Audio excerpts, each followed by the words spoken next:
வந்து வந்தாச்சு. அங்கே ஆன்லைனில் யாராவது எங்கே நடத்த பாருங்க, பிஸ்னஸ் கரெக்டாக இருக்குது. எங்கள் ரெண்டும் ஒருத்தர் பார்த்து மற்ற ஸ்டிக் வச்சு அது ஸ்டாண்டு நீங்கள் ரெண்டாவது வாங்கி வைக்கணும். ரொம்ப நேரம் கைப்பிடிச்சிருக்க முடியாது. ஒரு 5 சரி. இப்போ நான் உங்களை பார்த்து 2 கொஸ்டின் கேட்குறேன். ரெண்டும் தெரியுது. வணக்கம் சார். சார் உங்கள் பேர் என்ன சார்? பேர் வந்து சரி. உங்கள் ஊர்? ஊர் வந்து காராவிளை. நான் பிறந்த ஊர், வளர்ந்த ஊர் காராவிளை. ஆமாம். இப்போ வந்து பழவிளை காமராஜர் பாலிடெக்னிக் இதில் தான் இருக்கிறேன். நீங்கள் ஒரு அமைப்பு ஒன்று ஆரம்பிச்சு மக்களுக்கு நிறைய பணி செய்கிறதுன்னு சொல்லி கேள்விப்பட்டேன். உங்கள் அமைப்பையும் உங்களுடைய தொண்டுகளும் பற்றி கொஞ்சம் சொல்லுங்கள் சார். சார், அமைப்பு வந்து சொல்லப்போனால் நான் 19 வயசுலேயே எங்கள் ஊரில் இளைஞர் மன்றம் ஆரம்பித்து அதில் நிறைய பணிகள்லாம் செய்துக்கிட்டு இருந்தேன்.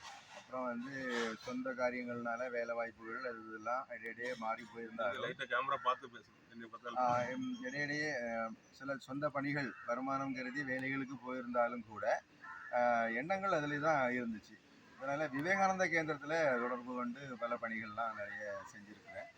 அப்புறம் ஏற்கனவே சொன்ன மாதிரி வேலைவாய்ப்பு வருமானங்கள் தேடி கஷ்டப்பட்டு இருந்ததுனால வெளிநாட்டுக்கு போக வேண்டியது. அங்கே ஒரு 6 வருஷம் வேலை செஞ்சேன். அப்புறம் திருப்பி வந்து 2013 கண்ணில் புதிய இந்தியா அப்படின்ட்டு ஒரு தன்னார்வ சேவை அமைப்பை உருவாக்கி 55 அரசாங்க கூடங்களை இருக்கிறோம். இந்த வந்து கீழே மாவட்ட கலெக்டராக பண்ண சொல்லியிருக்கிறாங்க, பண்ணி கொடுத்துருக்குறோம். ஆஃபீஸ் பண்ணி கொடுத்துருக்கோம். அப்புறம் போலீஸ் ஸ்டேஷன் பண்ணி கொடுத்துருக்கோம். அப்புறமா நூல் நிலைய, பீச் ஏரியா, பார்க், இந்த மாதிரி பல இடங்கள் க்ளீன் பண்ணியிருக்கிறோம். பொது இடங்கள், மக்கள் கூட பொது இடங்கள், பஸ் ஸ்டாப், இந்த மாதிரிப்பட்ட இடங்கள். அப்புறம் சில இடத்துல வேஸ்ட்டாக கொண்டு டம்ப் பண்ணி வச்சுருக்கிறாங்க.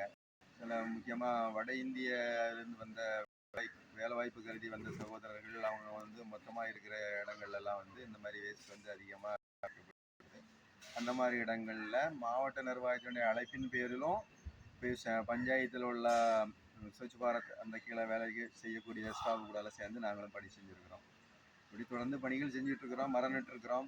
ஸ்பீடு கட்டுறது, பெயிண்ட் அடிக்கிற ஒர்க்கெல்லாம் செஞ்சுருக்கிறோம். இப்படி தொடர்ந்து பல பணிகள் செஞ்சுருக்கு.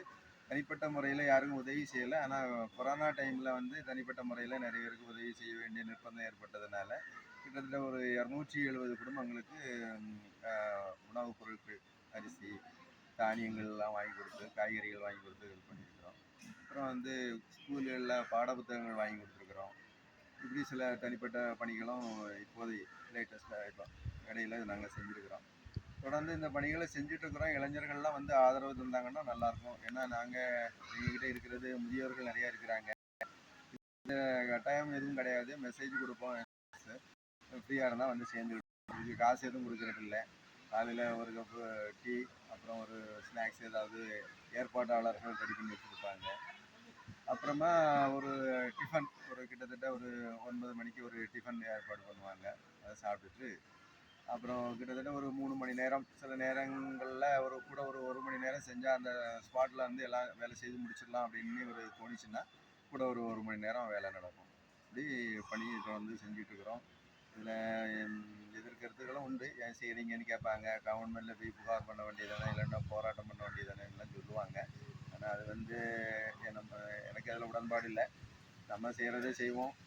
மற்றவங்க எப்படி இருந்தால் அதை பற்றி நமக்கு கவலை இல்லை அப்படிங்கிற முறையில் தொடர்ந்து இந்த பணிகள் போயிட்டுருக்கு. நிறைய பேர் நம்மளோட உறுப்பினராக இருக்கிறாங்க. ஆனால் அந்த ஸ்ட்ரென்த் வந்து போதுமான அளவுக்கு இருந்தால் கிட்டத்தட்ட 3 மணி நேரம் செய்யக்கூடிய வேலையை 7 பேர் சேர்ந்து 3 மணி நேரம் செய்யக்கூடிய வேலையை ஒரு 20 பேர் இருந்தால் கிட்டத்தட்ட ஒரு 1 மணி நேரத்தில் செஞ்சுட்டு கிளம்பிடலாம். அப்போ வேலை செய்யக்கூடிய ஆட்கள் வந்து நண்பர்களுக்கு பேட்டி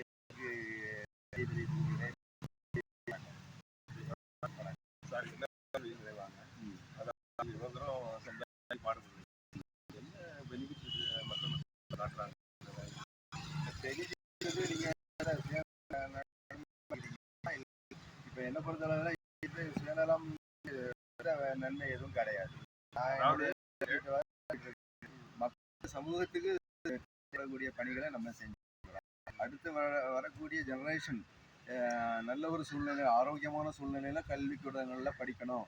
அப்படி படித்து அவங்க வேலைக்கு வரும்போது தான் வேலை பார்க்கக்கூடிய இடங்களும் சுத்தமாக வைக்கணும் அப்படிங்கிற ஒரு எண்ணம் அவங்களுக்கு உருவாகும். அதனால் இது வந்து மக்கள் நலன் சார்ந்தது, ஒரு தொலைநோக்கு பார்வை கொண்டது. அதனால் இந்த பணியை செஞ்சிட்ருக்கோம். இதில் சுயநலம் எதுவுமே இல்லை. வருமானம் தேடி நினைக்கிறவங்க இதில் வர்றதுக்கு வாய்ப்புகள் இல்லை. 7 நாளில் அவங்க வாரம் முழுவதும் வேலை செய்கிறாங்க. நாட்டுக்காக ஒரு 2-3 மணி நேரம் வேலை செய்ய கூப்பிட்றோம். அவ்வளோதான். நல்ல பணி தான் சார்.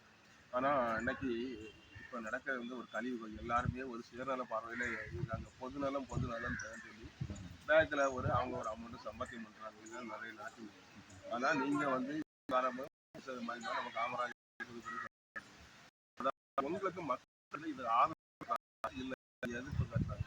இல்லை, ஆதரவு இருக்கதான். அதாவது ஒரு ஸ்கூல் கேட்டாங்க, இவங்கெல்லாம் என்ன பர்பஸ்க்காக என்ன பிரச்சனையில் வராங்கன்னு சொல்லி பதிச்சு பார்த்துருக்கீங்களான்னு வந்து கேட்டாங்க. அது வந்து எனக்கு அந்த கேள்வி வந்து ஒரு தெரிஞ்சு, ஆனால் அதுக்கப்புறம் அதை சிந்திக்க ஆரம்பிச்சேன். ஆனால் நிறைய பேர் எதிர்கேள்வி கேட்பாங்க, எதுக்கு நம்ம இதை செய்யணும்னா, ஏற்கனவே சொன்ன மாதிரி இருக்குது, பணியாளர்கள் இருக்கிறாங்க, வேலைக்கு ஆட்கள் வச்சிருக்கிறாங்க, சம்பளம் வாங்குறாங்க, அவங்க செய்ய வேண்டியதானே சொல்லிட்டு. ஒரு பஞ்சாயத்தை எடுத்து கூட அங்கே ஒரு 10-15 பணியாளர்கள் இருப்பாங்க. அதை 15 பேர் அவ்வளோ பெரிய பஞ்சாயத்தை ஃபுல்லாக போய் க்ளீன் பண்ணிகிட்டு இருக்கிறது ரொம்ப கஷ்டமான விஷயம்தான். ஆனால் இது மக்களுடைய பங்கெடுப்பு இருக்கணும். கவர்மெண்ட் ஏற்கனவே என்ன சொல்லியிருக்குன்னா, அவங்கவுங்க குப்பை போடக்கூடிய இடத்துல போட்டுட்டா வந்து நல்லாயிருக்கும். அதில் நிறைய பிளாஸ்டிக்கு, அழிவு போகக்கூடிய வேஸ்ட்டுகள், அப்படிலாம் வேஸ்ட் மேனேஜ்மெண்ட் எல்லாம் நிறைய வச்சுருக்கிறாங்க. ஆனால் அதை வந்து மக்கள் சரியாக செய்கிறதில்ல. அதனால தான் அரசாங்கம் self government, local self government பஞ்சாயத்துகள்லாம் ஆள் போட்டு இதுக்காண்டி ஃபண்ட் ஒதுக்கி இந்த வேலைகளை செய்ய வேண்டி இருக்குது. அவங்க முடிஞ்ச அளவு செய்கிறாங்க. ஆனால் போடுறவங்க தான் அதிகமாக இருக்கிறாங்க. என்ன சொல்ல போனால், இவங்க க்ளீன் பண்ணி ஆள் அதிகமாக இருக்கிறதுன்னு நினச்சிக்கிட்டு பொதுமக்கள் வந்து அதிகமாக கொண்டு குப்பைகளை கொண்டு வீட்டை க்ளீன் பண்ணி வாங்கி தெருவில் கொண்டு கூட்டி வச்சுட்டு போகிறாங்க. இதுதான் உண்மை. மற்றபடி வந்து சர்வீஸாக தான் இருக்கணும், அப்படிங்கிற சேவையாக தான் இருக்கணும் அப்படின்னு. இதில் வந்து காசு சம்பாதிக்கிறது வந்து சரிப்பட்டு அது சரியான முறை கிடையாதுங்கிறதான் என்னோட எண்ணம். சரி, வணக்கம் சார். நேர்களுக்காக பயன் கேட்டு, அதாவது மக்கள் தொண்டு மகேசன் தொட்டும் கடவுளுக்கு எவ்வளோ பெரிய காரியங்கள் பண்ணாலும் மக்கள் தொண்டு பண்ணும்போது அது வந்து சுபாஷ் சந்திர மக்களுக்கு